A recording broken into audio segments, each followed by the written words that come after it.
오늘 이제 184조입니다.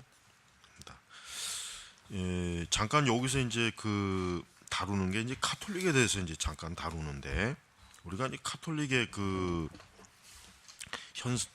안에서 일어나는 그 현상에서 우리가 참 교훈받아야 될 중요한 것들이 여기서 지금 나오고 있어요. 뭐냐면은 우리가 아는 것처럼 이제 요한 바오로 2세, 그 다음에 라친커, 여기서는 이제 이 책을 쓰여졌을 때는 라친커가 추기경이었지. 그러나 이제 지금 교황, 직전 교황이 베네딕트 16세가 라친커였단 말이에요. 그러니까 라친커 이 사람이 교리성성 책임자였어요. 쉽게 얘기하면 뭐냐면은 카톨릭 내에서 카톨릭의 신화가 교리에 대한 것들을 감시하는 사람이에요. 책임자. 그러니까 어떤 그 카톨릭 내에서 불순한, 예를 들면 또 루터 같은 사람이 또 나올까, 또 그냥 어떤 그 정통 카톨릭의 그 교리와 신학을 흔드는 또 교황제에 대한 또 비판이나 그런 어떤 이러한 그 카톨릭 내부의 신학적 그 상황을 감시하고 그것을 재판하고 또 그것을 하여튼 철저하게 다루는 그 일을 맡은 사람이 이 라친커예요. 근데 이 사람이 교황까지 될 정도로 카톨릭이 이제 지금 현 교황은 직전의 교황이었잖아요. 그러니까 지금 교황과 베네딕트와의 차이가 굉장히 커요. 뭐가 크냐면 우선 베네딕트는 굉장히 어때요?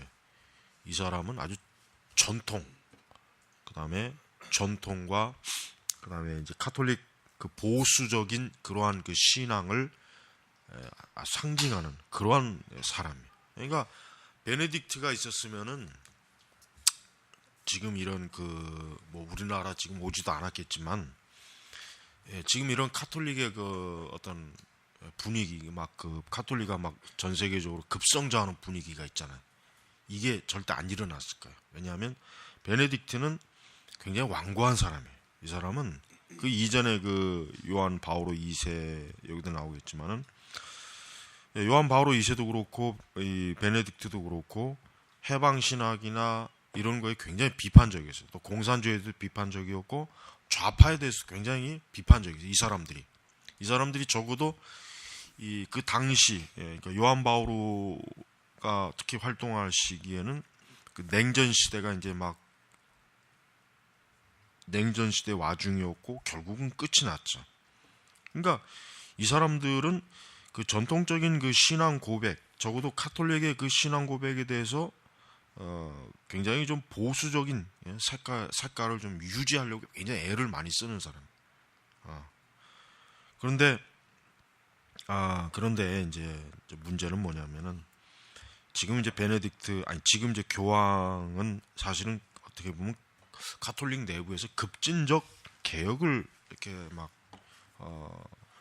마치 하려고 하는 것 같은 그런 모습도 보이지만, 그러나 실제적으로 지금 교황이 카톨릭의 어떤 기본적인 그 뿌리를 흔드는 그런 일은 절대 하고 있질 않아요. 쉽게 얘기하면 여성 사제도 아직은 전혀 지금 카톨릭 내부에서 여성 사제에 대한 요구가 굉장히 그 바람이 커요. 왜냐하면 남자 사제들이 지원이 안 해. 남자 사제들이 지원을 안 하고 있기 때문에, 그리고 또 이제 남녀 평등의 차원에서 이제 여자도 좀 사제의 역할을 해야 되지 않느냐라는 그런 요구가 내부적으로 굉장히 강해요. 그래서 이번에 이 현 교황은 카톨릭 내에서 진보적인 그 세력들이 굉장히 기대를 많이 하는 사람이에요. 그래서 좀 그동안 카톨릭 내부에서 이 보수적 그런 세력들이 좀 막아놨던 그런 것들을 좀 빗장을 좀 풀기를 바라는 그런 마음이 있기는 해요. 자, 근데 이제 카톨릭은 사실은 카톨릭 내부에서도 굉장히 두려워하는 게 뭐냐면은, 여기 책에도 나오지만은 그들이 전통적으로 갖고 있는 카톨릭 교리에 대한 반발, 또 이제 상대주의, 어떤 이런 현상에 의해서 그들이 가지고 있던 신앙 고백의 그 중요한 것들을 사실은 굉장히 막 흐트러지고 이제는 뭐 그런 일들에 대해서 아주 그 위기의식을 느끼고, 또 역시 카톨릭도 우리가 이제 아는 바지만은 개신교뿐만 아니라 카톨릭도 독일의 자유주의 신학에 굉장히 영향을 많이 받고, 또 자유주의 신학뿐만 아니라 카톨릭 내에서도 좀 진보적인 신학, 그 다음에 그 진보적인 신학의 한 부류 중에 뭐 이제 해방 신학 뭐 이런 것들, 그리고 또 뭐 종교 다운주의도 그렇고, 그러니까 카톨릭 내부에서도 엄청나게 사실은 그 신앙의 스펙트럼이 어때요? 굉장히 다양해서 사실은 카톨릭은 굉장히 그 여기 나와 있죠. 185페이지 보면은 이제 현재 미국의 카톨릭 교회는 놀라운 정도로 다양한 신앙 고백에 휩쓸려 그 구성원을 다양한 개신교나 심지어 불신자와도 구별할 수 없을 정도다. 그러니까 카톨릭 자체가 우리가 겉보기에는 카톨릭이 굉장히 안 변하는 것 같지만 사실은 카톨릭도 많이 변해요. 많이 변해. 그 안에 있으면은 카톨릭도 이 자유주의, 현대주의, 포스트 모던주의, 뭐 아무튼 또 세속화 이런 것들에 대해서 카톨릭도 나름대로 고민을 많이 해. 또 우리나라 카톨릭도 굉장히 숫자적으로 많아졌지만은 그렇다 하지만 카톨릭 내부의 그 카톨릭의 신앙의 순수성 이런 것들은 또 그렇지도 않아요. 또 그러니까 쉽게 얘기하면은 우리 개신교에서 말 그대로 그냥 껍데기 신자가 있는 것처럼 카톨릭에서도 어때요? 껍데기 신자들이 많이 있거든. 거기도 많이 있어. 아주 골수 그 천주교도보다는 그런 그 그냥 성당을 다니는 그런 이런 부류의 사람들이 사실 많이 있어요. 그러니까 카톨릭도 단순히 뭐 숫자가 많아졌다고 해서 걔들이 그렇게 뭐 좋아할 그런 상황은 사실 아니에요. 왜? 언제든지 또 개신교회로 또 올 수 있는 사람도 많이 있거든. 제정신 차려가지고. 그러니까 카톨릭 내부에서도 사실은 이 신앙 고백의 다양성, 어떤 신앙의 어떤 그 외적인 그 어떤 흐름이나 현상의 어떤 그 변화에 막 흔들리는 거, 이런 것들도 굉장히 카톨릭 내부에서도 많이 있단 말이에요. 그러니까 우리가 지금 이제 이런 부분에서 이제 카톨릭도 역시 그러한 현상에 깊이 물들어 있고 그러한 것에 카톨릭도 많은 영향을 받고 있다는 걸 잠깐 여기서 지적하는 거예요. 그러면서 이제 개신교를 이제 본격적으로 다루죠. 186페이지 보면은 자 이제 여기서 이제 저자가 다루는 게 중요한 게 뭐냐면 이제 신앙 고백이에요. 신앙 고백. 근데 자 한마디로 얘기하면은 신앙 고백이 이제는 더 이상 중요한 기독교 내의 핵심적 기둥이 아니다. 이게 신앙 고백으로서의 그 기독교는 이미 뭐예요? 이미 벌써 저물었다. 그걸 지금 얘기하려는 거예요. 이제 결국은 왜 그랬느냐부터 시작해서 결국은 그렇게 됨으로 말미암아 어떠한 결과가 나타나느냐에 대한 것들을 지금 이야기를 전개하고 있어요. 그래서 일단은 우리가 이제 아다시피 이제 과거에는 우리가 이제 신조, 적어도 우리가 19세기까지 기독교 역사를 보면 알겠지만은 신조와 신앙 고백 뭐 둘 다 같은 거지만 이걸 굉장히 중요하게 여기는 그 기독교예요. 언어 교파를 막느라고. 그러나 이제 이것들이 이제 그 20세기에 들어오면서 이제 많은 사람들이 무슨 생각하냐면은 굳이 신앙 고백이나 신조가 꼭 중요한가 이런 생각을 많이 해요. 그래서 더 이상 어떤 내가 어떤 신앙 고백이나 신조를 가지고 신앙생활할 필요는 없다. 그러한 생각들이 이제는 주류로 들어와요. 이제 교회가 이제 거의 그런 생각들을 다 이제 받아들이는 거예요. 그래서 바로 이런 것들이 결국은 뭐냐면은 어떤 신앙 고백이나 어떤 신조 이런 것에 의해서 신앙이 형성되는 것보다는 그냥 각자 개인의 어떤 사적인 종교 그저 그 사람이 어떤 종교적인 그 어떤 체험에 주도된 그러한 그 신앙을 이제는 좋아하게 되는 거예요. 그런 것들을 좋아하는 거예요. 그래서 이제 그런 것들이 이제는 지금 우리 여기도 마찬가지겠지만은 오늘날 기독교라고 하는 것을 우리가 정체성을 본다면 확연하게 알 수 있는 게 뭐냐면 어느 교회나 어느 기독교 분파를 막론하고 신조나 신앙 고백 자체를 중요하게 의지를 안 해요. 그런데 이단들은 의외로 자기들의 신조와 신앙 고백을 중요하게 여겨요. 왜 그러냐면 그게 그들의 정체성을 확연히 드러내기 때문에. 그런데 우리 개신교는 어때요? 그런 게 없어요. 그런 게 없어요. 없으면서도 어쨌든 기독교라고 하는 어떤 울타리를 하나 딱 쳐가지고 그 안에서 있기는 있는데 문제는 외부에서 볼 때 저 기독교라고 하는 데가 도대체 뭐냐라고 하는 게 굉장히 의문되는 시대예요. 그러니까 과거에는 기독교인 하면은 적어도 저 사람들은 뭘 믿고 있는 사람이다 하는 걸 외부 사람들은 알았는데 지금은 저 세상 사람들이 교회라고 하는 것을 볼 때 도대체 저 사람들은 뭘 믿는 사람들이 뭐 맨날 모여서 박수치고 찬송하고 뭐 이상하게 떠들고 그러긴 하는데 정확하게 저들이 뭘 믿는지에 대해서는 몰라요. 이게 굉장히 사실 심각한. 왜 그래? 교회가 신조와 신앙 고백적 신앙을 벗어버리고 뭡니까? 이제는 개인의 그 주관적, 경험적, 체험적 신앙을 그것을 어때요? 그것으로 완전히 돌아선 거예요. 돌아선 거. 근데 이제 그러한 그 여러 원인들 가운데 이제 특별히 이제 대학에서 일어나는 그 한 가지 현상이 말하고 있는데 1960년대 절정을 이뤘던 추세는 뭐냐면 신학부를 종교학부로 대체하는 것이다. 그러니까 여러분 미국에는 일반 사실은 대부분의 그 대학들이 신학이라고 하는 그 학문을 별도로 신학부로 이렇게 운영하는 그런 교과 체계를 갖는 학교들이 많이 있었어요. 많이 있고. 근데 이제 그게 이제 60년대를 기점으로 종교학부로 이게 대체하는 거예요. 그러면 신학부가 종교학부로 왜 그렇게 됐느냐? 그것은 뭐냐면 바로 기독교라고 하는 것이 더 이상 신앙 고백적 차원으로 연구할 수 있는 그런 대상은 못 된다. 그냥 단순히 기독교도 하나의 여타 종교와 똑같은 그러한 그래서 여기 딱 나오죠.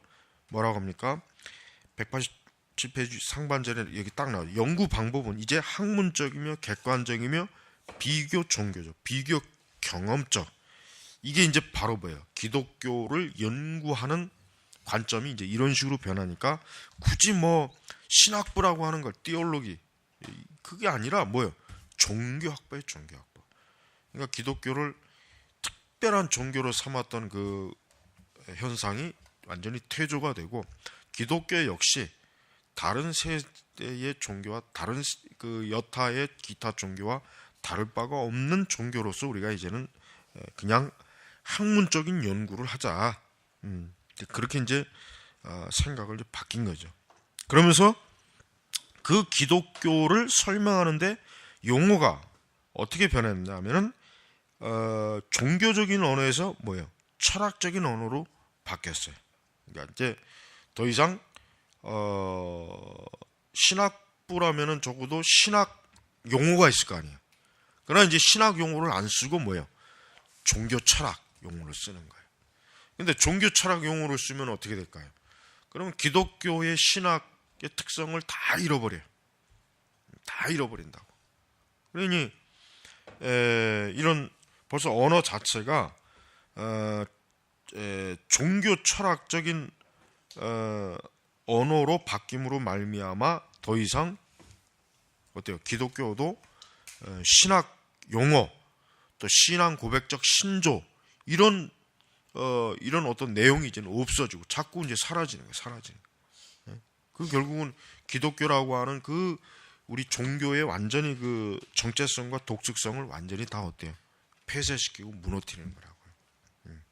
그래서 19세기 대학을 주름 잡던 이름이 뭐예요? 에드워즈, 또 그의 제자 세뮤얼 호킨스, 뭐 너스넬 에몬스 뭐 이런 뭐 찰스 아즈마 이런 사람이 있는데 이제는 20세기 들어오면서 이제는 신학자들, 특별히 그 중에 뭐 화이트헤드 같은 사람, 존 두이 뭐 이런 사람들, 이런 사람들이 이제는 학생들이 우상이 돼 버렸어요. 이제는 이 학생들의 입에서 오르락내리락 하는 인물들의 이름이 어때요? 철학자로 바뀐 거예요. 전에는 신학자였지. 근데 지금은 철학자로 바뀌어서 이제는 뭐예요? 신학이 지배하던 지생계를 누가 지배?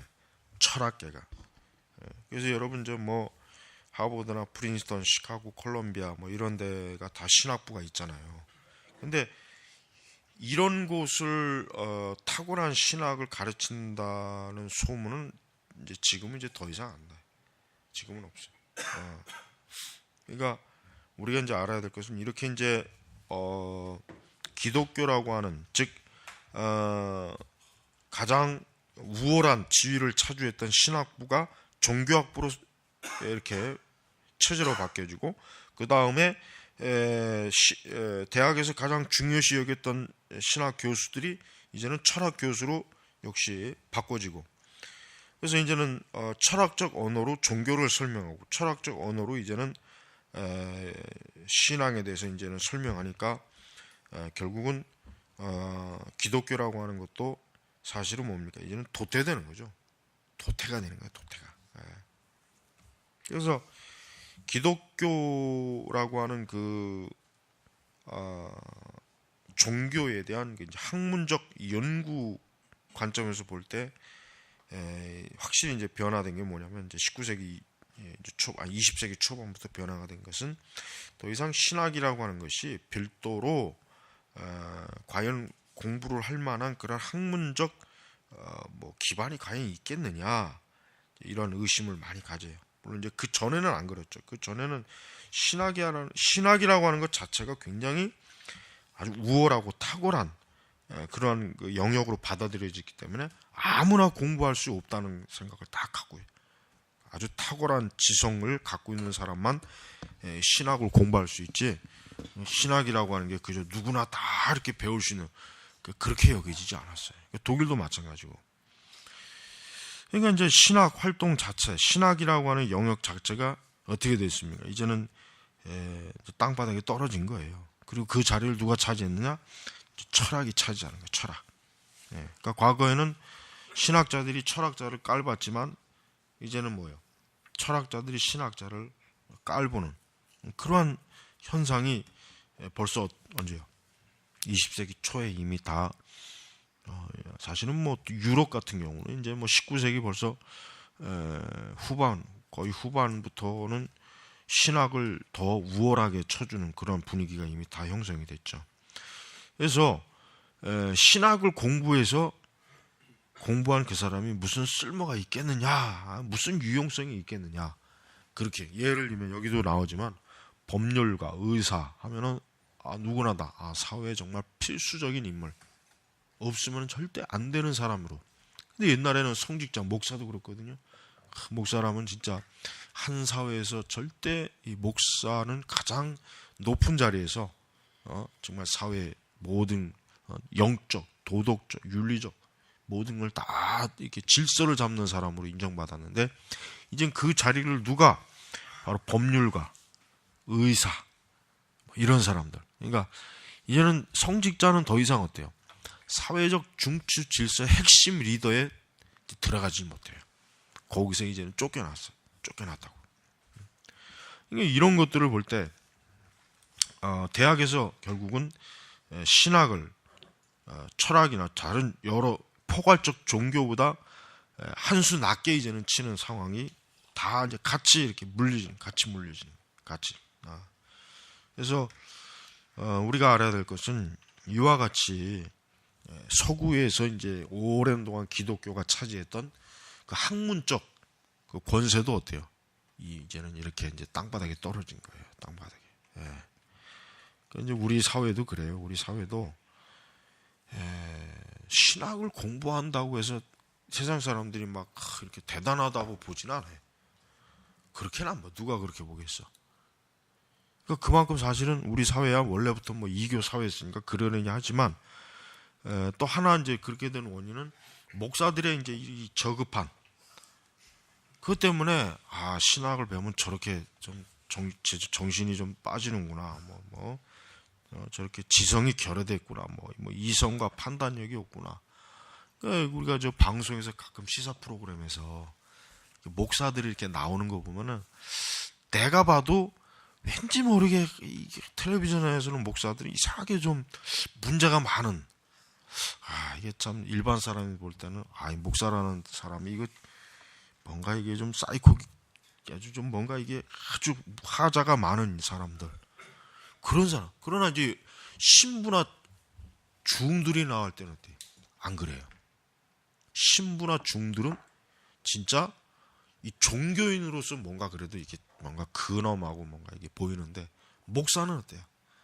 대부분 다 사기꾼, 뭐 파렴치한, 뭐 이상한 뭐 아주 뭐 무슨 뭐 사건에 주도하는 사람들. 그러니까 우리 사회가 지금 문제는 지금 여기서 다루는 것 정도도 이 정도만 해도 사실 뭐 우리 사회는 괜찮다고 여겨질 거예요. 지금 우리 사회는 목사라고 하는 그 직책 자체가 참 심각해요. 굉장히 심각해. 나는 이 모든 책임을 일단 순복음, 이 오순절 목사들에게 책임을 져야 돼. 조영기 목사부터 해가지고. 이 오순절 목사들이 이게 아주 목사의 그 질적 저하를 가져오는 가장 원인 제공을 한 거예요. 두 번째는 이제 여기서 이 책에서도 사실 다루지만은 약간 우리가 좀 적용을 해본다면 신학이라고 하는 학문을 굉장히 어때요? 저급한 학문으로 그렇게 내세운 거예요. 그러니까 대충 공부해도 졸업하고 뭐 대충 공부해도 목사가 되는 뭐 공부 안 해도 그냥 다 은혜로 졸업도 하고 은혜로 목사도 안수도 받고 이게 우리 한국교회 수십 년 동안 된. 그러니까 목회자가 그냥 아무나 될 수 있다. 그래서 아무나 뭐 공부 못하고 그저 할 일 없으면은 그저 신학교 간다. 예전에 80년대 70년대는 그랬어요. 내가 볼 땐 지금도 그럴 것 같아. 지금도 예전에는 뭐 공부 못하고 갈 데 없으면 그냥 신학교나 가라. 교회에서도 그렇게 했어요. 교회에서도 예전에. 그러니까 사실 예전에 70년대 80년대 이런 공부 제일 잘하고 막 교회에서 그러면 다 뭐 서울대 연고대 근데 공부 제일 못하고 지지리도 그냥 그런 애들이 다 신학교 갔단 말이에요. 다는 물론 아니지만 그 중에서도 뭐 또 특출난 사람도 있겠지만 사실 그러니까 그런 걸 보니까 일반 교인들도 신학을 공부하는 게 별거 아니구나. 물론 이제 어쨌든 뭐 신학을 공부한다니까 그냥 열심히 해라. 하나님이 부르셨던 것 같다. 말은 그렇게 해주지. 하지만 속으로는 안 그래. 오죽 못 났으면 그냥 갈 데 없으면 진짜 그랬어요. 진짜 7, 80년대는 그랬다고요. 그러니까 이게 참 이게 문제. 그러니까 지금 여기서도 그러는 거예요. 이제 신학이라고 하는 걸 이 대학 독일부터 시작해서 미국에서 심각하게 논쟁을 한 게 이 신학이라는 걸 굳이 대학에 들을 필요가 있느냐 없느냐. 근데 이제 독일은 이 칸트나 슐라우마 같은 사람은 거기는 이제 기독교가 국가 종교란 말이에요. 그러니까 신학은 사회적 어떤 그 중요성 어쨌든 우리 독일 사회 뭐 이제 이런 사회가 그래도 어떤 이 성직자 국가 종교로서의 그 역할을 해야 되기 때문에 어쨌든 대학에서 성직자를 길러야 된다. 이제 그거 하나 때문에 그래도 그나마 대학에서 신학을 쫓아내지 않은 거예요. 학문적으로. 근데 미국은 다르다. 미국은 왜요? 미국은 수정 헌법 1조 거기도 나와 있지만은 미국은 특정 국가 종교를 절대 못 세우게 했어요. 미국은 건국의 그 건국자들이 혹시라도 또 카톨릭이나 이런 그 국가 종교가 세워져 갖고 또 이게 뭐 유럽에서처럼 막 이 종교 막 이런 게 일어날까봐 아예 원천적으로 차단한 게 뭐냐면 어떠한 종교도 국가가 그거를 세우지 않는다, 지지하지 않는다. 그러니까 국가 종교라고 하는 개념 자체를 아예 세우지 못하게 딱 법으로 모습 박았단 말이야. 그런데 문제는 뭐냐면 이제 미국이 그래도 어쨌든 기독교 청교도 그 영향이 있을 때는 그래도 이 신학이 거의 대부분의 대학이라고 하는 게 다 신학교에서 출발했단 말이에요.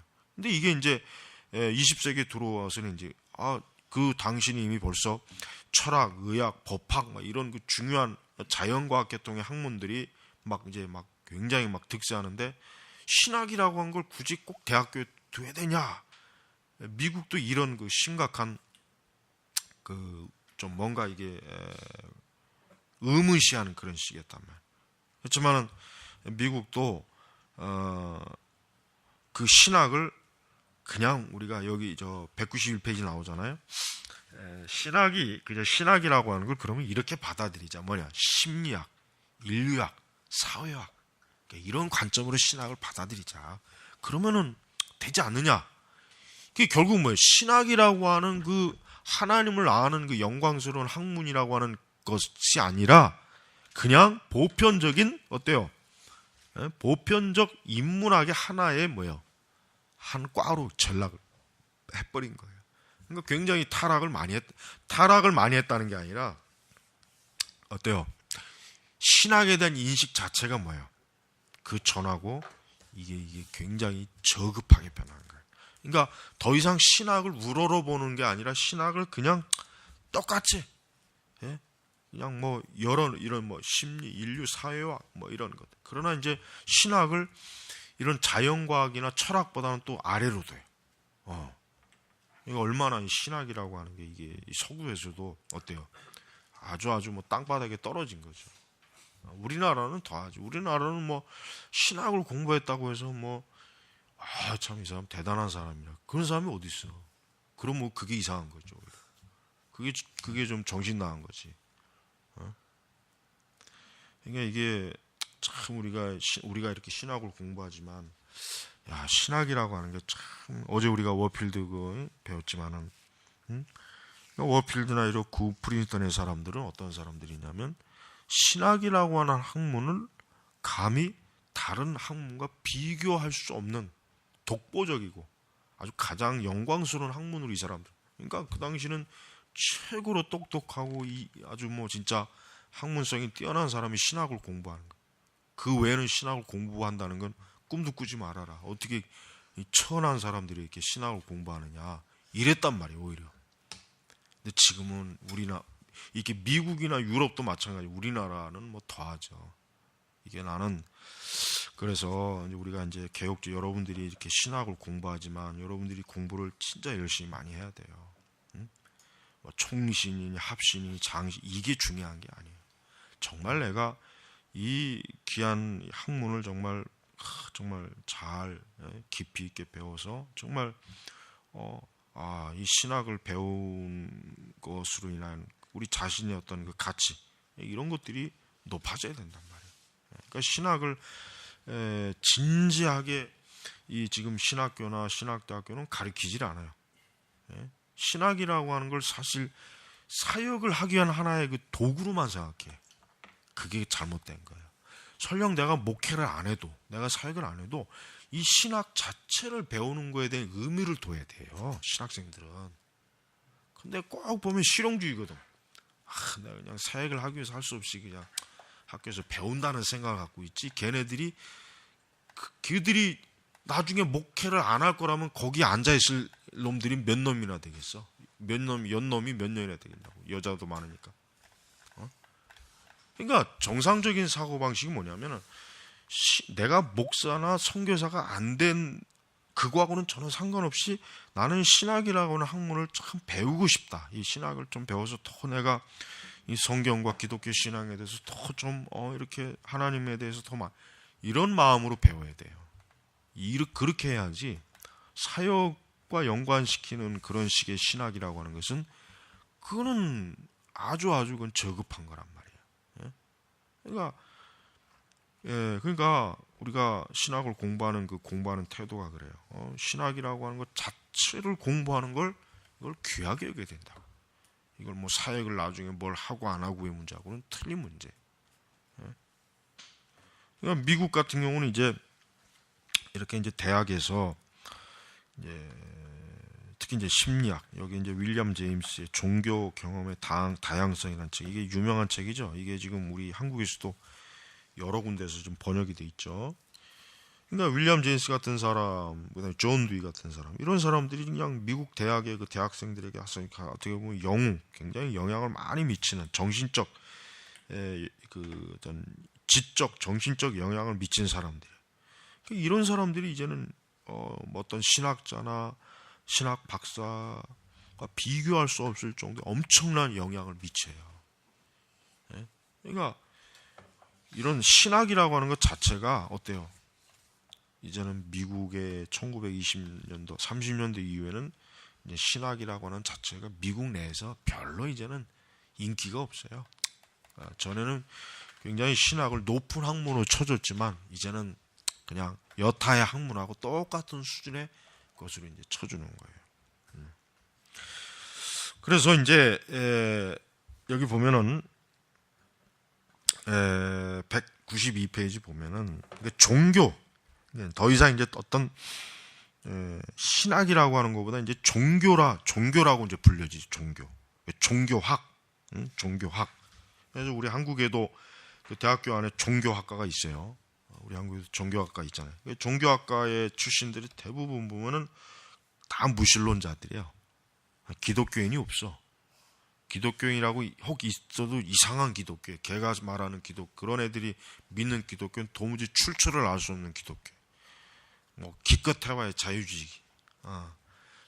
종교학과 출신들 치고 기독교인이 있는 사람 거의 없어요. 옛날에 내가 아는 내가 아는 후배도 서울대 종교학과 들어갔지만 교회 다니는 놈들도 거기 들어갔다 졸업하면 전부 다 불신앙자로 다 나온다고 하더라고. 심각한 거예요, 그게. 그러니까 기독교라고 하는 것을, 신학이라고 하는 것을 종교학, 또 종교로 딱 바꿔놓으니까 이제는 하나의 그 종교적 현상으로만 보지 더 이상 어떤 절대적 계시 종교, 절대적 어떤 하나님을 알고 하나님에 대한 것들을 깨닫는 그런 차원의 그 학문으로는 더 이상 취급을 안 하는 거예요. 그래서 이런 신학 자체가 결국은 이렇게 퇴조됐고 더 이상 대학교 안에서도 신학에 대해서 특별한 의미를 부여하지 않아요. 특권을 이제 더 이상 부여하지 않아요. 오히려 진짜 신학과가 종교학과로 남는 정도의 그 대우밖에는 이제 주질 않는 거예요. 결국은 이런 원인들이 뭐와 이제 결국은 원인이 되는 거예요. 결국은 신앙 고백적 기독교가 이제는 어때요? 사라져버린 거예요. 사라져버린. 그래서 여러분, 우리는 기독교를 하나의 종교로만 알고 있는 사람은 기독교를 모르는 사람이에요. 그런 사람은 그냥 많은 종교 가운데 기독교라고 하는 종교적 현상을 하나 가지고 있을 뿐이지, 진짜 그 기독교가 믿고 있는 신앙 고백, 교리, 이걸 어때요? 전혀 그걸 인정을 하지 않아요. 그냥 하나의 하나의 그냥 인문학 수준의 그 안에 들어가는 정도의 그 학문, 그렇게밖에 안 돼요. 그러다 보니까 당연히 신학 자체도 그저 종교를 소개하는, 기독교라고 하는 종교를 소개하는 차원이지 조직신학, 성경신학 이런 차원의 그 공부는 필요가 없는 거예요. 또 아예 필요가 없어요. 그래서 우리가 이렇게 지금 이 책에서 이렇게 다 분석해 놓은 것이 참 우리가 굉장히 중요한 거예요. 굉장히 중요한 거예요. 이걸 잘 여러분들이 이해해야 됩니다. 잠깐 쉬고 할 게 뭐냐면은 이제 신앙 고백적 요소가 이제 실종되는 현상은 이제 복음주의권에서 이제 나타나죠. 사실은 이제 이 기독교가 한편으로는 저기 194페이지 보면 거기 잘 나와 있네. 그 190페이지 위에 이렇게 보면은 이제 학문 세계와 자유주의 신학 세계는 서로 다른 곳에서 마시고 있지만 두 진영 모두에서 신앙 고백을 희생물로 만들었다. 이는 현대성이 그 성격상 절대적이고 초월적인 진리 주장에 대해서는 아예 적대적이고, 그래 학문 세계에 남게 된 것은 단순히 신학적 성찰이며 복음주의 교제는 실천뿐이다. 그러니까 신앙 고백이 빠진 자유주의 신앙과 자유주의 기독교는 그냥 하나의 신학적, 그냥 이론적 신학의 성찰이고, 복음주의권은 또 뭐예요? 신앙 고백이 없는 실천 생활. 지금 사실 우리나라 기독교가 여기에 다 있잖아요, 그죠? 그러니까 우리나라 기독교라고 하는 것은 교리나 신조를 교회에서 거의 강조 안 해요. 그거 정말 강조 안 해요. 그거를 가리키는 것 자체를 엄두도 못 내고, 또 지금 성향의 신자들은 그런 거를 아주 지루해하고 아주 재미없어하고 은혜가 없지 않단 말이에요. 근데 실천적인 거, 이거 열심히 봉사하고 새벽기도 잘 나오고 부지런히 하여튼 헌금 잘 내고, 그 다음에 또 하여튼 어떤 실천적 관점에서만 그냥 다 집중을 하니까 신자들이 어떻게 보면 신앙이라고 하는 게 그저 신앙 요령이 늘어난 거예요. 요령. 그러니까 신앙생활을 오래 한 사람이라고 해서 이 사람이 기독교와 성경을 더 잘 알거나 많이 알거나 바르게 아는 거는 없어요. 그냥 오랜 동안 신앙생활을 하면서 자기가 어떤 체험한 거에 대한 어떤 그런 것만 조금 더 두드러질 뿐이지 별로 나을 게 없단 말이에요. 나을 게. 그러니까 왜 그러느냐? 결국은 이렇게 신앙 고백이라고 하는 것 자체가 그냥 하나의 그냥 희생물이 돼버린 거예요. 이게 싹 빠져버리니까 자유주의든 복음주의권이든 실제 보면 알맹이가 없는 거예요. 알맹이가 없이 그냥 기독교. 그러니까 우리가 지금 우리 복음주의 교회를 심각하게 생각해야 돼요. 복음주의 교회를 왜 심각하게 생각하냐면 이 복음주의 교회 자체가 굉장히 어때요? 과연 기독교 진리 체계에 정말 서 있는가? 과연 서 있다고 볼 수 있겠는가? 이 하기가 어려워요. 이거는 보통 우리가 그냥 개혁주의권에서도 좀 이걸 심각하게 다뤄야 되는데, 우리 지금 복음주의권 기독교는 기독교의 정말 중요한 정체성은 거의 상실하고, 사실 뼈대만 그저 겨우 몇 개 갖다 놓고 이것이 기독교입니다라고 하는 거나 다를 바가 없어요. 그래서 이런 무력화가 결국은 신앙 고백이 빠져버리면 교회라고 하는 것 자체는 뭐예요? 무력화해. 아무 힘이 없는 거예요. 마치 사람으로 얘기하면 그러잖아요. 교리는 뭐예요? 우리 사람으로 치면 뼈거든. 뼈대요, 뼈대. 이 사람이 뼈가 약하거나 뼈가 없으면 어떻게 돼요? 거의 사는 것 자체가 불가능하죠. 그래서 이런 무력화, 그러니까 따지고 보면 복음주의자란 현대 세계에서 진리를 믿는다는 일에 함축된 난점을 경강시켜 보려는 모든 노력에 대해 비교적 최근까지도 꾸준히 반대한 사람이 아니었던가. 그러니까 사실 복음주의란 원래 사실 복음주의는 우리가 복음주의 역사를 배우고 있지만은 복음주의라고 하는 말 자체는 사실 좋은 말이에요. 왜? 순수하게 복음을 중심으로 복음적 신앙, 그 다음에 이 세상에서 경건과 거룩하게 하나님의 영광을 위해서 나아가는 것, 이게 복음주의인데, 그 복음주의라고 하는 자체가 이제는 어때요? 이제 복음주의라고 하는 자체가 이 현대화, 근대화, 이런 것들, 세속화, 인본주의와의 그냥 맥없이 무너지는 거예요. 맥없이. 그리고 맥없이 무너지면서 그저 뼈대만 몇 개 그저 겨우 하나 남은 거예요. 지금 사실 그런 형태라고 지금.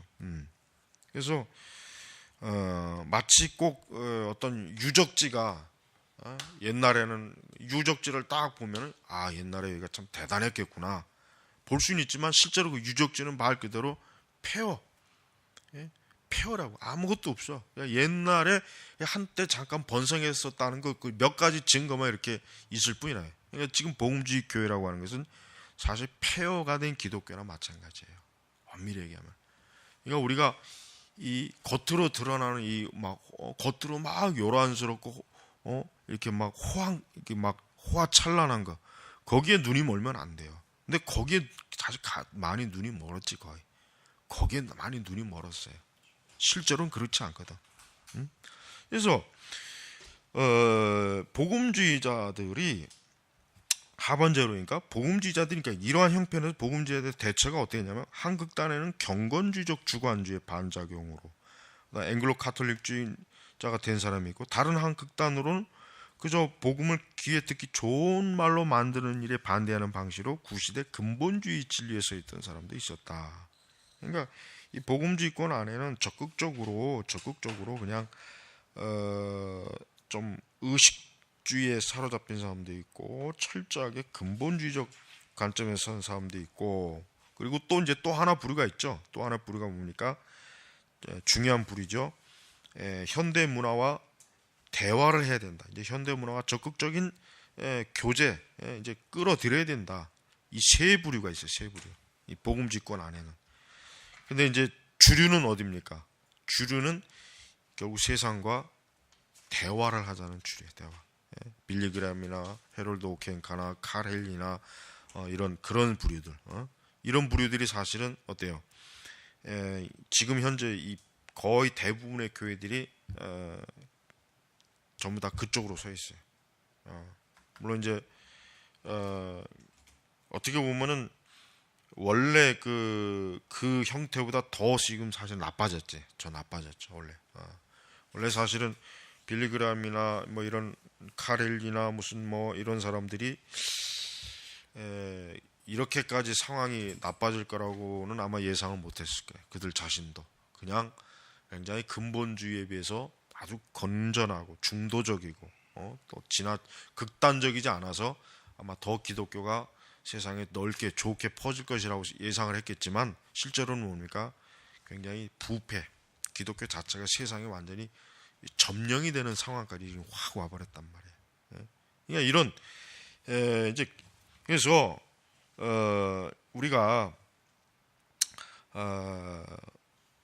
195페이지 봐요. 거기 보면은 이제 여기서 이제 근본주의에 대해서 이제 잠깐 여기 이제 설명이 돼 있는데, 교리는 신자 비신자를 확정하는 데 사용돼 있다. 그러니까 그 과거 이제 1920년대, 30, 40년대 이제 이 시대까지는 적어도 교리, 기독교 신조하면은 적어도 신자와 불신자 간의 명확한 선이 딱 그어져서 이 사람이 교회 다닌다 하면은 적어도 이 사람은 기본적으로 알아야 될 건 다 거의 알고 있는 거예요. 그러나 교회 안 다니는 사람은 이런 걸 전혀 모르죠. 거의 모르는 거죠. 그러니까 이렇게 딱 구분이 갔던 그러한 시기고, 또 그러니까 훨씬 더 성경적으로 어때요? 정체성이 분명했어요. 근본주의자들은. 이제 근본주의자들의 이런 것을 이제 뭐라고 또 평가하냐? 그 시대 이제 그 자유주의자들이나 이제 넓은 복음주의자들은 어때요? 굉장히 편협하다. 그 197페이지 거기 딱 나오죠. 근본주의의 최대의 제약은 타협이라고 한다면, 복음주의권에서 최대의 제약은 편협함이라고 할 수 있다. 이렇게. 그러니까 근본주의자들은 세상 문화와 타협하는 걸 가장 큰 죄로 보고, 복음주의자들은 뭐예요? 근본주의의 그런 모습이 바로 제일 큰 죄다. 그러니까 여러분, 우리가 지금 이 근본주의에 대해서 이제 잘 모르는 사람들이 이 근본주의란 말을 많이 써요. 우리 이제 개신교 내에서도 이 근본주의에 대해서 제대로 알지도 못하는 애들이 막 뭐 근본주의가 어쩌고 저쩌고 떠드는데, 그건 무식한 애들이에요. 그거는 근본주의가 뭔지도 모르면서 이렇게 그러니까 조금만 뭐 좀 이렇게 세상과 좀 이렇게 뭐 담을 쌓아야 된다, 뭐 세속적인 문화를 좀 이렇게 주의해야 된다, 뭐 또 CCM 하지 말아야 된다, 무슨 뭐 근본주의적이다 막 이딴 식으로. 그러니까 그런 녀석들한테 꼭 만약에 그런 애들이 있으면은 꼭 네가 어디 근본주의 역사에 대해서 한번 네가 한번 얘기해봐라. 근본주의가 뭔지, 그러면은 네가 얼마나 알고 있는지 어디 한번 얘기나 떠들어보고 내가 한번 근본주의 얘기해. 꼭 그렇게 얘기해야 돼요. 이거 신학교 교수들도 근본주의에 대해서 잘 몰라요. 뭐 일반 신자들이야 말할 것도 없고 목회자들 마찬가지. 근본주의 역사를 제대로 모르면서 근본주의 이렇게 욕을 한다는 건 어리석은 것이고, 그리고 결과론적으로 그렇다면은 수십 년이 지난 뒤에 결국은 근본주의와 복음주의가, 그럼 누가 더 정말 기독교 복음에 진짜 제대로 공헌을 했는가라고 봤을 때 근본주의가 더 낫습니다.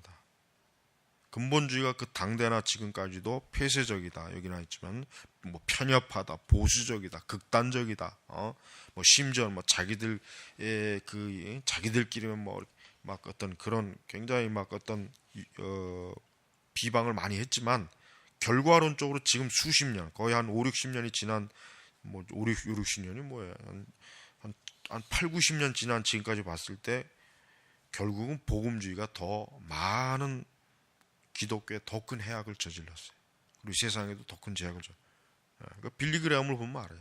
빌리 그레함을 보면은 바로 그 사람 자체가 뭐예요? 복음주의가 실패했다, 잘못됐다는 게 그 사람 하나로 딱 드러나요. 그래서 우리가 어떤 일이 있어도 복음주의, 우리가 지금 뭐 이 복음주의 발흥을 이제 배우긴 하겠지만은 이제 이 책의 관점에서도 이제 앞으로 우리가 꾸준히 보면 알겠지만은 될 수 있는 한 이 책은 복음주의에 대해서 호의적인 관점으로 쓴 책이 이거는 대체로 하지만 복음주의가 물론 잘한 것도 있겠지만 그러나 굉장히 잘못한 것도 많아요. 그걸 우리가 확실히 알아야 돼. 그래서 복음주의가 어떻게 보면 20세기 기독교를 새롭게 뭐 살렸다, 기독교 다시 부흥을 가져왔다, 다시 기독교를 전 세계적으로 복음을 좀 이렇게 펼쳤다, 막 이런 그 어떤 공헌에 대해서 많은 얘기를 하지만, 그러나 그건 그거고 또 하나 뭐가 있습니까? 기독교 자체가 굉장히 이 복음주의 때문에 결국은 넓어졌다라고 하는 거 우리가 알아야 돼. 그리고 일단 복음, 여기서는 나오지 않지만은 추가적으로 복음주의 자체가 결정적으로 잘못되게 된 그 노선이 뭐냐면 에큐메니칼로 나간 거. 이게 아주 결정적인 문제. 이 책에서 좀 그런 부분을 좀 이렇게 다뤘어야 되는데 이 책은 그 부분을 나오진 않아요. 이 책은. 그러나 우리가 요건 꼭 짚고 넘어가야 돼. 복음주의가 그러면 왜 잘못되었느냐? 그럼 어디에서 잘못되느냐? 에큐메니칼로 나가는 거예요. 에큐메닉과 손을 잡은 것부터가 어때요? 그게 잘못된 거예요. 그건 빌리 그레함을 봐서도 우리가 알 수 있고, 존 스토트나 그다음에 제임스 패커나 뭐 로이 존스의 생애들 읽어봐도 알아요. 20세기의 그 기독교 역사를 보면은 이 에큐메니즘과 에큐메니칼이 결국은 복음주의를 어때요? 잘못된 길로 다 끌어들였어요. 그러니까 우리 한국교회 봐요. 지금 한국교회가 잘못되는 근본적인 원인 중에 하나가 뭐냐면 에큐메니칼 때문이에요.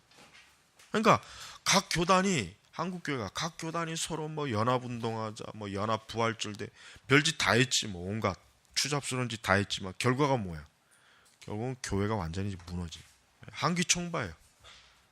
그게 나는 그 한기총 같은 집단은 나는 신천지와 전혀 다를 바 없다고 생각해. 그 집단은 전혀 뭐 그런 한기총 같은 그 사이비 집단 누가 만들었어요? 그 누가 만들었냔 말이야. 우리 한국에 지금은 죽은 사람도 많이 있지만 그 인간들이 결국 이 교회를 망쳐버린 거예요. 지금도. 그래서 우리가 어떤 일이 있어도 복음주의에 대해서 호의적인 관점을 지금 가지면 안 돼요. 그러니까 우리가 개혁주의는 이 복음주의와 분명히 선을 갈라야 된다고요. 근데 우리 한국에 개혁주의 한다는 인간들 봐요. 걔들은 복음주의에 못 껴서 안달이에요. 걔들은 복음주의 안에 어떻게든지 좀 이렇게 해보려고 아주 그냥 온갖 아양을 떨고, 차라리 그러니까 근본주의처럼 아예 딱 교단 자체를 폐쇄적으로 딱 만들어 버리고 그런 것과 딱 선을 그어야 돼. 원래 그렇게 해야 돼. 그걸 나쁘게, 거의 대다수의 신학자들은 그걸, 역사 신학자들은 나쁘게 보지만 그렇게 해야 돼. 그렇게 해가면서 우리가 이 세상에 복음을 전하고 영역을 넓혀야지. 저 말도 안 되는 거지 같은 복음주의자들하고 손잡고 무슨 연합운동하고 무슨 뭐 교단 지도층과 뭐 서로 맨날 모임 갖고 이러니까 저 고신도 다 버린 거예요. 고신도 절에서. 그러니까 우리 한국 교회는 이 반 에큐메니칼 정서가 빨리 나타나야 되는데 이게 없죠, 뭐 지금. 이게 지금 이런 걸 얘기하는 데가 어디 있겠어? 어느 뭐 신학자나 어느 학교 어느 교단이 지금 이런 얘기를 하겠어요? 없잖아요. 그러니까 개혁주의적 관점에 봤을 때 그럼 개혁주의가 그럼 어떻게 나아가느냐라는 것이 그 문제를 우선할 때 개혁주의는 철저하게 개혁주의 테두리를 딱 경계선을 정해야 돼요. 더 이상 복음주의자와 선을 그러니까 개혁주의는 복음주의자들이 하는 것들에 대해서 의도적으로 다 끊어야 된단 말이에요. 찬송가부터 성경부터 사실은 성경 자체도 개혁주의적 관점으로 번역된 성경으로 써야 돼 사실은 엄밀히 얘기하면. 그러니까 더 이상 지금 복음주의권이 하는 것을 우리가 받아들이면 안 돼. 그러니까 성탄절 뭐 이런 뭐 추수감사절 이거 하지 말아야 된단 말이에요. 왜? 그렇게 딱 선을 경계를 긋는 상태에서 이 개혁주의 정체성을 세우고 그리고 그런 가운데서 우리가 지금 현재 엉망진창이 된 이 기독교라 이 세상 이런 것들에 대해서 우리가 하나님의 진리로 나아가야 된단 말이에요. 그러니까 찬송가도 시편 찬송가도 스코틀랜드 시편 찬송 바꿔버려요 다. 그 뭐 하려고 그 옛날 구찬송가도 아니고 그 이상한 그 복음성가도 여의도에 그 뱀이 만든 그 복음성가도 들어가 있고 성경도 거지같이 번역돼 가지고 그거 그냥 여기저기 욕만 뒤지게 먹고 그런 걸 왜 쓰냔 말이에요. 왜? 이 칼빈 시편 찬송가가 나왔으니까 그거로 다 바꿔버리면 뭐 어때 그게? 그리고 신학 교단도 마찬가지고 신학도 마찬가지고 개혁주의 이런 교회나 이런 교회들이 이렇게 모여서 완전히 개혁주의 신학으로 딱 커리큘럼을 짜가지고 신학생들을 양성해야 된단 말이에요. 근데 그걸 안 하잖아. 그러니까 우리가 지금 이제 개혁주의 관점으로 지금 이 책도 지금 우리가 다시 한번 해석을 하는 거지만 우리는 철저하게 개혁주의 관점으로 지금 시대에 교회를 세워야 되고 신학도 다시 세워야 되고 교단도 다시 세워야 되고 모든 예배와 어떤 이런 이 교회를 이제 어떤 운영하는 그런 질서라든가 이런 것들을 다 다시 새롭게 해야 된다고요. 그러니까 기존의 복음주의와 더 이상 연계를 하면 안 돼. 연계를. 그러니까 제대로 된 개혁주의자라면은 자기가 속한 교단이 막 그냥 지금 이렇게 막 혼합주의로 가는데 거기에 안주한다는 것 자체가 그거는 굉장히 이건 생각이 없는 거예요. 그건 아무 고민이 없는 거예요. 그거는. 자리에 나와서 따로 독립교회를 하는 한이 있어도 더 이상 저런 것들하고는 이제는 같이 연계돼서는 안 되겠구나. 이렇게 돼야 된단 말이에요. 이게 절대 극단적인 거나 이게 절대 고립된 방식이 아니에요. 이렇게 해야 돼요. 이게 성경적이에요. 이런 가운데서 우리가 복음과 진리를 전하고 교회를 세우는 것이지 지금 이렇게 뒤죽박죽된 이런 기독교 상황에서 뭘 어떻게 하잖아. 아무것도 못해요. 아무것도. 그래서 우리가 이 책에서 나오는 것처럼 이 신앙 고백주의적 기독교가 무너지니까 결국 기독교가 어떻게 돼요? 결국 많은 종교의 하나의 편입이 돼버려서 기독교 자체의 그 흔적이 없대요. 사라져버린다고. 자, 그래서 197페이지 거기 보면은 이렇게 뭐 1976년 이제 그의 타임지가 이제 복음주의자 해가지고 막 이렇게 막 크게 한번 이제 타임지에 이제 기사가 났죠. 그래가지고 미국에서 깜짝 놀랐죠. 미국에서. 왜냐하면 사실은 결국 기독교라고 하는 게 이제 거의 다 죽은 종교가 될 줄 알았는데 어느 날 보니까 복음주의라고 하는 이름을 들고 나온 기독교가 어느새 보니까 미국 사회 전체를 막 그냥 거미줄처럼 다 이렇게 휘어잡고 있는 거예요. 그러니까 타임즈도 그 현상에 대해서 굉장히 놀라서 이제 그 표지 자체를 이제 그렇게 딱 했는데, 사실은 맞는 말이에요. 왜냐하면 결국은 여기 보니까 지미 카터 같은 사람이 대통령이 돼서 백악관에 들어갔죠. 그리고 이제 곳곳에 이제 그동안 사실 뭐 이제 자유주의 주류 교회가 이제 자유주의가 이제 이렇게 마치 그냥 이제 모든 미국에 있는 기독교를 다 집어삼킬 것처럼 했는데, 자유주의는 가면 갈수록 쇠퇴하거든. 가면 갈수록 쇠퇴하고 더 이상 이제 뭐 그 스스로 뭐 이렇게 존재하기조차도 어려운 상황이 되고, 그 대신 이 복음주의. 근데 이 복음주의라고 하는 건 굉장히 신선해. 뭐냐면 근본주의처럼 뭐 이렇게 술을 먹지 말아라, 극장에 가지 말아라, 뭐 영화 보지 말아라, 뭐 노래 부르지 말아라, 뭐 이런 것 제한이 없고, 오히려 그냥 예수의 부활, 뭐 그리스도의 뭐 생명 이것만, 그리고 또 뭐요? 죄를 별로 지적 안 하거든.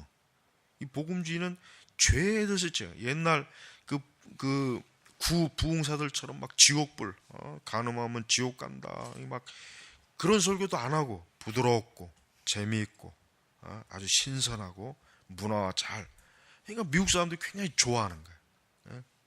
그러니까 벌써 이때 복음주의라고 하는 것은 긍정적인 복음주의예요. 적극적인 복음주의예요. 죄를 말하지 않는 복음주의예요. 그러니까 이런 때 영향을 받은 사람이 누구예요? 리 워런, 그다음 빌 하이베스, 이런 사람들이 전부 다. 그리고 우리 한국의 쉽게 얘기하면 우리 한국의 그 복음주의자들도 다 미국의 이런 영향을 받아서 우리 한국에서 교회를 세우고 교회 사역을 했어요. 그리고 그들이 결국 뭐예요? 우리 한국 지금 주류 교회들을 어때요? 그냥 좌지우지하잖아요. 그래서요, 우리가 그러나 이제 우리가 이제 그 조지 바나의 연구에서 나왔지만은, 미국의 기독교가 굉장히 넓지만 어때요? 넓게 퍼져 있지만 깊이는 어때요? 깊이는 이제 얕은 거예요. 굉장히 얕은 거예요. 그러니까 넓게 복음주의가 퍼지기 편만했어요. 그래서 마치 모든 사람이 이제는 미국이 다시 기독교 국가가 되는 거 아니냐라고 그냥 막 좋아했는데, 막상 딱 들어가 보니까 발목도 안 차. 도대체 이게 무슨 기독교가 이렇게 깊이가 없냐. 그러니까 복음주의 자체가 어때? 굉장히 깊이가 없어요. 자, 그래서 계속 이제 보면은 이렇게 하룻밤 사이에 이제 복음주의자들이 어때요? 영웅이 돼요. 영웅. 사실은 기독교라고 하는 것 자체를 굉장히 막 그냥 뭐라 그럴까, 고리타분하고 폐쇄적이고, 참 이게 뭐 진짜 참 이렇게 대놓고 이제 내가 이제 교회 다닌다 그렇게 이제 막 하지 않았는데, 어느 사이에 이제 사람들은 나 복음주의 신자다, 나 복음주의 교회 나간다라는 걸 이제는 오히려 자랑할 정도가 됐단 말이에요. 근데 이제 봐요. 이제 그들의 견해가 이제 주목받기. 그래서 선거 때마다 정치인들은 어때요? 이 복음주의 교회 기관, 어떤 복음주의 영향력 있는 목사, 뭐 신학자들, 뭐 이런 교단, 그 앞에서 재롱을 피웠다. 여기 딱 표현이 좋네. 재롱을 핀 거예요. 그러니까 부시 같은 경우도 부시도 사실은 대통령이 될 수 있었던 가장 큰 원동력이 뭐예요? 미국의 복음주의자들이 강력하게 밀었잖아요. 부시 대통령. 그다음에 뭐 지미 카터도 역시 맞죠. 지미 카터도 대통령 선거할 때 지미 카터가 뭘 이제 주로 전략을 내세웠냐면은, 미국의 어떤 도덕성, 미국 왜 이렇게 무너지느냐, 미국이 좀 왜 청교도 정신, 이 정말 기독교의 그 모습, 기독교의 가치, 기독교의 문화, 미국을 좀 새롭게 해야 된다. 이게 굉장히 사람들로부터 인기를 많이 얻은 거예요. 그 당시. 그리고 그 당시 복음주의자들에게 아주 어때요? 굉장히 좀 환호를 많이 받았어요. 그래서 사실 대통령이 되긴 했지. 무능력해서 그렇지. 지미 카터는 지금도 난 그 사람이 하는 일을 보면은, 그 사람이 가지고 있는 생각은 이 월터 라우센부시아 같은 그 어떤 사회주의 복음에 그 사람은 꽉 잡힌 사람이야. 그 사람은 뭐 죄, 뭐 거듭난 중생, 이거를 그 사람의 그 쓴 책에는 이런 내용이 별로 없어요. 거의 없어요. 그냥 어떤 사회 활동, 어떻게 하면 우리 교회가 사회적으로 영향력을 미쳐서 좀 선한 사회, 좋은 사회, 좋은 국가, 뭐 좋은 시민, 뭐 좋은 정치인, 뭐 이런 것들만 주로 얘기한 사람이에요. 그래서 이제 이렇게 이제 복음주의자들이 이제는 심지어 어디까지 퍼집니까? 국가 권력도 이 복음주의의 주류들이 막 이제는 막 이제는 좌지우지하는. 그러니까 미국이란 나라가 이 복음주의의 그 어떤 그 보수적 가치, 복음주의 이런 사람들이 미국을 다시 한번 기독교의 나라, 청교도의 나라, 미국을 다시 한번 그 과거의 그 참 기독교라고는 종교를 특색을 가진 곳으로 막 이제 아주 막 굉장히 막 그 활동성 있게 나타났죠. 예. 그래가지고 이 수십 년간의 복음주의 신앙의 활동이 어때요? 결국은 결실을 맺었어요. 결실을 맺었고, 그러나 이제 그 복음주의라고 하는 거는 이제까지 얘기했지만은 겉으로 볼 때는 굉장히 막 엄청난 것 같은데 점점 그 계속 그 더 깊이 거기를 파고들면 파고들수록 뭔가 이게 아니다라고 하는 게 많이 나타나요. 뭔가 아니다라는 거. 자, 그리고 이제 198페이지 하반절에 이제 중요한 걸 이제 지적합니다. 이제 복음주의 신앙의 결정적 오류 중에 한 가지가 또 뭡니까? 신앙이 뭐요? 사적 것과 공적인 것으로 딱 이게 자꾸 이제 선을 긋는 거예요. 그러니까 뭐 사적으로는 뭐 그냥 엄청난 막 신앙과 신앙 고백, 그러나 공적인 영역에서는 어때요? 아주 기독교의 어떤 가치하고는 딱 별로 그렇게 영향을 받지 않는 그런 영역의 또 특성이 보여져 갖고 기독교가 이중적 기독교의 그 현상이 나타나죠. 이중적 기독교. 그러니까 뭔가 기독교이긴 한데 그 기독교라고 하는 게 왠지 모르게 사적인 종교적 경험을 더 중요시하고 나머지는 뭐 그렇게 공적 영역, 그 다음에 그 위에 다른 영역에서는 그렇게 뭐 크게 일관되게 이렇게 막 뭐가 신앙의 원리와 원칙이 적용이 되지는 않는 좀 이런 그런 신앙으로 자꾸 이제 색깔이 이제 변한 거예요. 그 다음에 이제 또 이제 복음주의자들은 특히 어떤 사람입니까? 그 사람들은 이 사람들은 좀 활동성이 강해요. 그러니까 과거 근본주의자들은 활동성이 그렇게 강하지는 않아요. 주로 이제 이 사람들이 하는 그 사람들은 주로 뭐 이제 기독교의 핵심적인 부분만 잡고 굉장히 뭐 노력하는데, 이 복음주의자는 이 책에도 나와요. 요 복음주의 이제 다음 시간에 별 책에도 나오는데, 복음주의자는 어때? 벌써 뭔가 사방팔방 그냥 문어발처럼 여기저기 다 기웃기웃거리는 거 다. 그러다 보니까 이제 복음주의자들은 어느덧 가다 보면은 기독교라고 하는 것이 마치 뭐야? 사회활동, 정치활동, 문화활동이라는 인식마저 줄 정도였어요.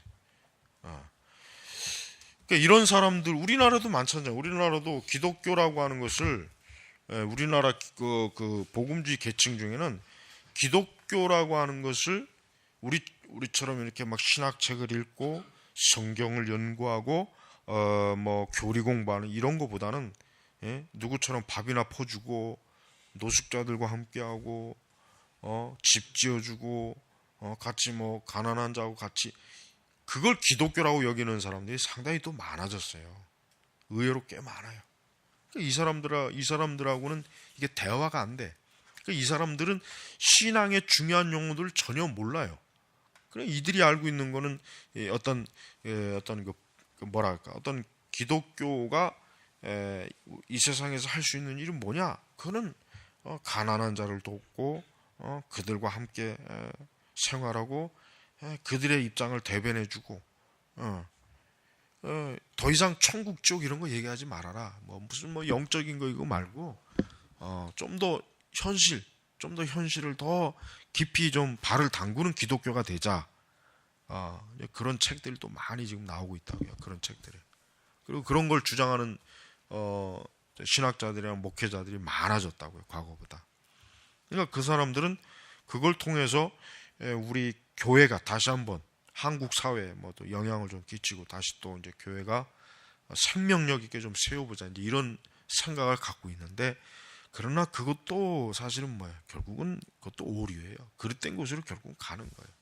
왜? 그들이야말로 사실은 뭐예요? 아까 이 앞에서 우리가 다뤘지만 신앙 고백, 신조 이게 없어요. 그들은 이게 없어. 그들에게 있는 건 그냥 예수님, 하나님, 이제 그 이름만 같이 붙잡고 있는 거예요. 그러면서 어떤 기독교적인 색채를 가지고 있지만 이 사람의 신학이 뭐냐, 신앙이 뭐냐에 대해서는 관심이 없어요. 그런 거 전혀 관심이 없다고. 더더구나 이런 사람들한테 무슨 뭐 천주교에 대해서 뭐 이 천주교가 뭐 악령의 집단이다 그러면 뭐 완전히 뭐 그냥 이상해 보죠. 뭐 아주 뭐 이제 어디서 듣도 보도 못한 말을 하냐. 뭐 무슨. 그래서 하여튼 우리가 보면은 그래요. 이제 뭐 교회가 배교했다, 교회가 참 진리에서 이탈했다. 이런 얘기도 사실은 지금 오늘날 교회에서는 주류에서는 이런 얘기 받아들이질 않아요. 이런 얘기 자체를 이해도 못하고 또 이런 얘기에 대해서 굉장히 거부감을 많이 가져요. 거부감 많이 갖는다고. 정말 많이 가져요. 뭐 신학교나 신학대학교도 이런 것들에 대해서 뭐 얘기 안 하는데, 그러니까 목회자들이나 신학교 교수들이나 신학생들이 예를 들면 우리가 이런 지금 그들이 지적하는 거는 교회가 더 세상적이 되지 못했다는 거예요. 더 교회가 현실 참여해야 되는데 안 하고 있다. 더 어떤 좀 민주적인 사회에서 좀 교회가 좀 더 투명한 사회를 위해서, 인권을 위해서, 또 정치적 진보를 위해서 뭐 하여튼 막 그런 거를 그들은 그걸 중요하게 여긴다고요. 그들은 회심이니 중생이니 거듭남이니 무슨 이런 거에 대해서는 전혀 그렇게 뭐 이게 이게 뭐 중요한가라는 이런 생각을 가져요. 그래서 우리가 기독교의 색채가 지금 제일 큰 문제는 뭐냐면 이 복음지권 안에 있는 기독교 색채가 아주 그 스펙트럼이 점점 더 막 이게 세분화되는 것. 그리고 이제 전통 보수적 신앙은 점점 옅어지고, 그리고 또 그러면서도 이 전체를 아우르는 에큐메니칼주의에 또 이렇게 딱 그 안에 또 다 들어가 있고, 그러니까 아주 기묘한 상황이 지금 많이 벌어지고 있단 말이에요. 여러분들이 이런 상황을 잘 이해해야 돼요. 안 그러면 큰일 납니다. 자, 오늘은 이제 여기 마치고, 이게 앞으로 이 책은 참 구구절절히 할 게 너무 많아요. 이게 참.